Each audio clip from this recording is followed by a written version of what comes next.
Já que a gente falou de Supremo Tribunal Federal, não é, Pedro? Nessa decisão do Supremo que acabou adiando, na prática, a entrada em vigor da lei que acaba com a saidinha temporária. Queria perguntar para o secretário Vitor o seguinte. Secretário, no Rio de Janeiro houve uma decisão do Supremo que afetou bastante as operações policiais em comunidades, que foi tomada logo no começo da pandemia de Covid e esteve em vigor completamente até recentemente. Foi alterada, mas não extinta há algumas semanas. É a DPF, sobre a qual o secretário falava, 635. Queria que o senhor falasse a respeito disso, para a gente entender melhor de que forma isso afetou a atuação da polícia no Rio de Janeiro. E agora, nessa nova fase, o que é que mudou? Ficou um pouco mais fácil para a polícia realizar operações policiais nas comunidades? Bom, Thaís, quando nós assumimos no final de 2023, uma das missões que o governador Cláudio Castro nos deu foi de defender a segurança pública na ADPF 635. Então nós fomos estudar o motivo, né, o que seja uma ADPF. A justificativa deles é que o Estado do Rio de Janeiro vive um estado de coisas inconstitucionais.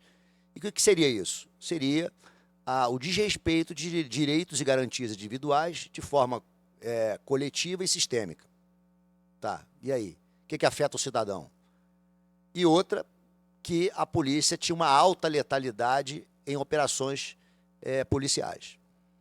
E aí a gente foi olhar isso, foi olhar os números. Bom, em relação à letalidade, não era verdade, porque, na realidade, o autor da DPF, que é um partido político, que perdeu as eleições no estado do Rio de Janeiro, ele foi seletivo em algumas operações. Então, ele pegou algumas operações e viu que naquelas operações havia um número grande, alto, de criminosos neutralizados, como se a responsabilidade fosse da polícia.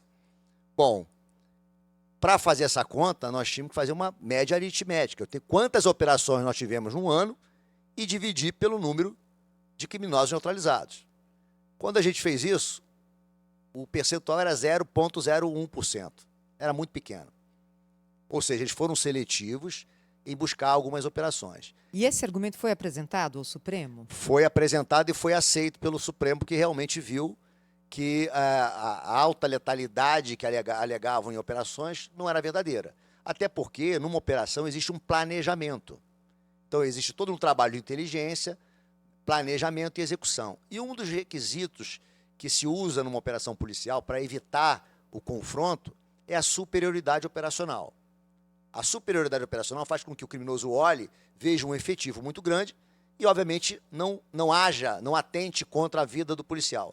Mas, obviamente, muitas vezes existem criminosos que estão sob efeito de drogas e acabam agindo contra o policial e o policial, obviamente, reagindo àquela injusta agressão, acaba neutralizando aquele criminoso. Então, essa é a realidade que a gente encontrou no Rio de Janeiro. O que havia de alta letalidade eram ações policiais. E qual a diferença entre ações e operações? A ação policial é o esbarrão, né, que o policial diz quando se depara com uma situação de um roubo na rua, ele vai atuar e o criminoso atenta contra a vida do policial e ele, obviamente, neutraliza o criminoso. Um estado tão pequeno como o Rio de Janeiro, a quantidade de fuzis que existe, onde o criminoso busca para roubar uma moto, um carro, às vezes com 3, 4 fuzis, que a conta não fecha, do investimento que ele faz para roubar, mas é tão banal a utilização de fuzil no Rio de Janeiro que acaba tendo um confronto muito grande nessas localidades. E a gente viu que realmente isso existia. Mas era uma ação, na realidade, contra o policial. Então a gente conseguiu comprovar isso. E o estado de coisas inconstitucionais que o autor alegava, a gente mostrou, olha, realmente eu concordo que existe um estado de coisas inconstitucionais no Rio de Janeiro, onde os direitos e garantias individuais são desrespeitados, mas não que a causa tenha sido pelas forças policiais, e sim pelas organizações criminosas. Porque você imaginar uma barricada não é cercear o direito de vir de quem mora na comunidade? Olhar um criminoso em cima de uma laje, de um fuzil, uma arma, isso não é uma excepcionalidade?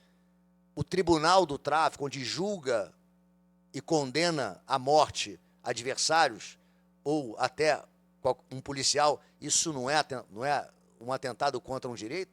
Então, tudo isso a gente conseguiu comprovar e a gente conseguiu reverter esse quadro na ADPF. Claro, são 5 anos de ADPF, o prejuízo, o legado que ficou, ele é muito ruim, porque houve uma expansão muito grande, principalmente do Comando Vermelho, né? E a gente entende que por que isso freou as forças policiais? Simples.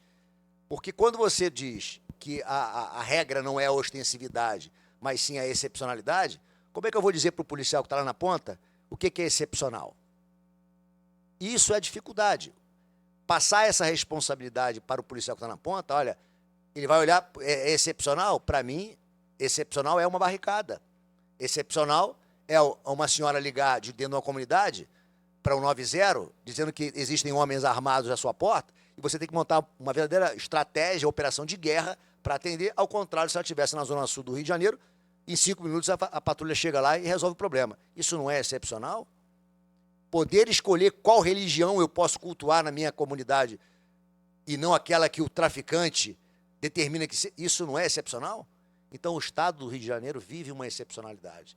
Então, a gente aumentou o número de operações no ano passado, porque nós, secretários, eu como secretário de Segurança, o secretário Coronel Menezes da Polícia Militar e o secretário Cury da Polícia Civil, definimos o que é excepcionalidade e demos esse respaldo aos policiais que façam operação. Não vai haver local no Rio de Janeiro onde não se faça operação. A segurança tem que se fazer presente. O território é do Estado e das pessoas de bem.